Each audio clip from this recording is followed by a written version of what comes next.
long before former Vice President Joe Biden won the 2020 presidential election, President Donald Trump made it abundantly clear that he wouldn't go down without a fight. Will you commit to making sure that there is a peaceful transferal of power after the election? Well, we're going to have to see what happens. Before the election results were announced, one UC Irvine School of Law professor told The Atlantic, "We could well see a protracted post-election struggle in the courts and the streets if the results are close. The kind of election meltdown we could see would be much worse than the 2000s Bush versus Gore case." As of November 10th, Trump has yet to concede. If he refuses to vacate the Oval Office, Biden has said that authorities will, quote, escort him from the White House with great dispatch, according to The Atlantic. Once a president's time in the Oval Office is up, there are a variety of rules they must follow. While following the rules was never Trump's thing, these are the stipulations he must adhere to now that he's lost his place in the White House. Although the president has become infamous for slamming his foes on social media, he's technically supposed to curb his rhetoric, according to an unwritten rule to not badmouth the sitting president, according to the New York Times. In addition, while Trump is probably used to being chauffeured around, he won't even have the option of hitting the road solo any longer. Former presidents are not allowed to drive because of the lifelong Secret Service detail that comes with being an ex-president. Since American officials are a constant target, the Secret Service must be in charge at all times. To date, Lyndon B. Johnson was the last president to drive on the open road.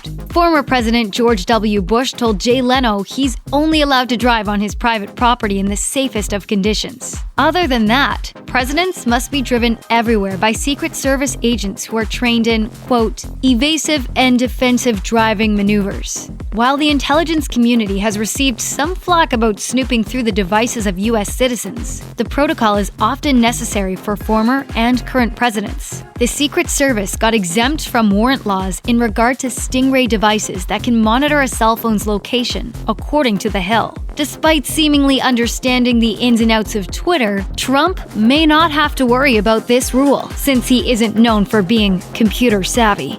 Nobody knows much more about technology, this type of technology, certainly, than I do.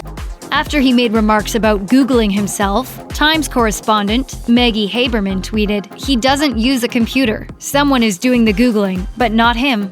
In addition to having his technology combed through, Trump's mail must be searched by Secret Service agents before packages and letters ever land in his hands. While the measure may sound extreme, you never know what could be inside a random box. Most recently, the Secret Service identified explosives in packages sent to Presidents Bill Clinton and Barack Obama, along with several other targets in 2018, according to Bloomberg Law. Trump may be critical of the United States Postal Service, but the branch also takes steps to ensure that the contents of each package don't pose any danger. Through a program called Dangerous Mail Investigations, they have a right to monitor all packages, no matter who the recipient may be. In addition to public events and transportation, the Secret Service is on the job 24/7 every day of the year. Since a former president is always being watched, former Secret Service agent Jonathan Wackrow called the job the most intrusive thing that anyone could ever experience in an interview with NBC News. He added, "You put a price tag on anything around the president. Then you're putting a price tag on his life,